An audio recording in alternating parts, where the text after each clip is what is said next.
Let's look at some highlights from the 1979 Colorado State Rams versus Wyoming Cowboys football game played on September 29, 1979, up in Laramie, Wyoming. The Rams were coming in at 0-3, and Wyoming was 1-2. The tale of the first half would be defense, as Colorado State would force a 3-and-out on Wyoming's first possession.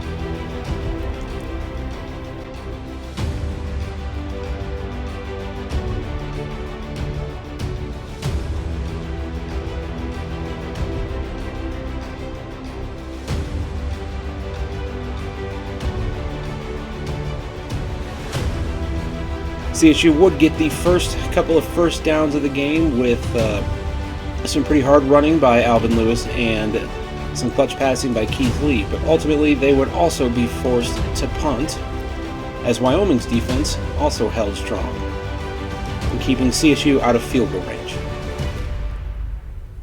Wyoming would not get far on their next possession,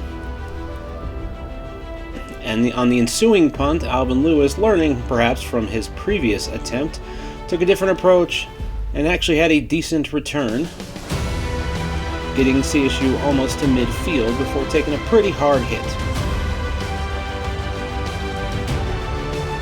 The first big play of the game, however, would belong to Wyoming's defense as they recovered a muffed handoff just outside of CSU's 20. The Wyoming Cowboys offense would not waste the opportunity, as a few plays later, Phil Davis was able to find wide receiver Danny Pittman in the corner of the end zone for a touchdown. Wyoming would miss the extra point and take a 6-0 lead into the second quarter. After trading 3-and-outs, Wyoming would start methodically driving down the field using some clutch running by Davis, as well as a staple of very talented running backs that Wyoming had.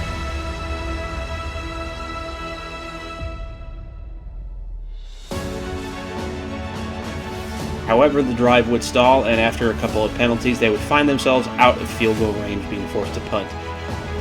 With time running out on the clock, CSU would find themselves back into Wyoming territory.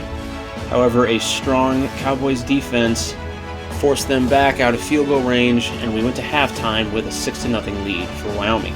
CSU would get the ball to start the third quarter, and still defenses stood strong. Alvin Lewis couldn't find a lot of running room, and Keith Lee did all he could, scrambling all over the place, but a swarming Cowboys defense made his life very difficult in the backfield. Shortly after, Wyoming's defense made their second big play as a tip pass was picked off and taken inside the 30-yard line, giving Wyoming a strong chance. However, CSU's defense would stand tall, forcing Wyoming to attempt a long field goal, which they would make, giving themselves a 9-0 lead. CSU would start the next drive from their 20, and they would respond very quickly. A 20-yard lead completion was followed by a 62-yard bomb as Cecil Stockdale got behind the defense and waltzed into the end zone. CSU would attack on the extra point to make it a 9-7 game. Wyoming would respond, however, as some clutch running from their running backs would methodically march them down the field, as well as some great pitch outs by Davis. Davis would also factor into the running as some key scrambles got them within the red zone and only a handful of plays. Wyoming would not waste this opportunity as Davis would find Pittman for their second touchdown connection of the game. The extra point would make it 16-7 with just under 8 minutes left to play in the third quarter. Lee would continue to do all he could to try to get CSU back into the game and try to get back into Wyoming territory.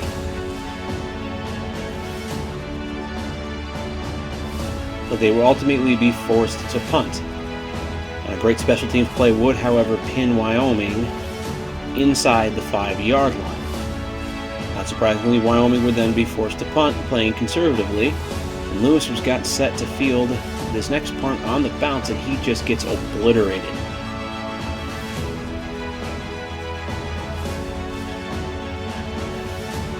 Just over 3 minutes left to play and still trailing by 9, the Rams would start to move down the field.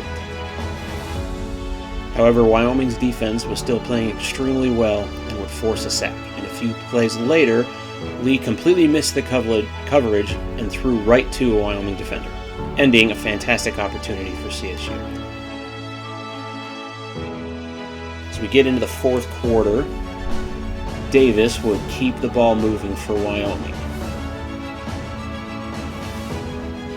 Also utilizing his arm strength and some good receivers, they would march into CSU's territory.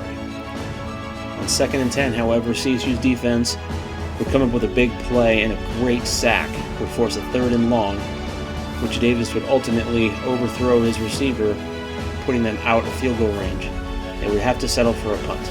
Lee would take over and start to march the Rams down the field. Using runs and short passes, they would get into Wyoming territory, and Lee, again holding the ball, would drive just outside the red zone. A few plays later, Wyoming's defense would sniff out a pitch to Alvin Lewis, who, in his attempt to make something happen, would lose 15 yards in a real coach killer of a play, forcing CSU into a long 2nd down. On the ensuing play, however, Lee would find Stockdale once again, who makes a great adjustment and take the ball into the end zone. On the ensuing extra point, however, Wyoming's defense would block it, keeping the deficit at just 3 for CSU. With just over 5 minutes left to play, all Wyoming had to do was hold on to the ball and run out the clock. But CSU's defense would make the big play, forcing a strip and a recovery just inside Wyoming's 20-yard line. Lee would run the ball and pass the ball and get CSU down to the 10-yard line, where on a big 4th and 1 play, Coach Sark would call on fullback Jeff Bobovitz to pound his way through for the 1st down. Unfortunately, the game film after this cuts out. CSU would eventually score on a 3rd touchdown to Stockdale, however, that part of the film is lost. Wyoming would get another extra chance, and again, more ticky-tack game film. I believe the film was running out. The plays are missing. As you can see on this play, suddenly CSU has the ball back at the 10-yard line. Now they're back at the 30, and another fumble happens. And Wyoming gets the ball again.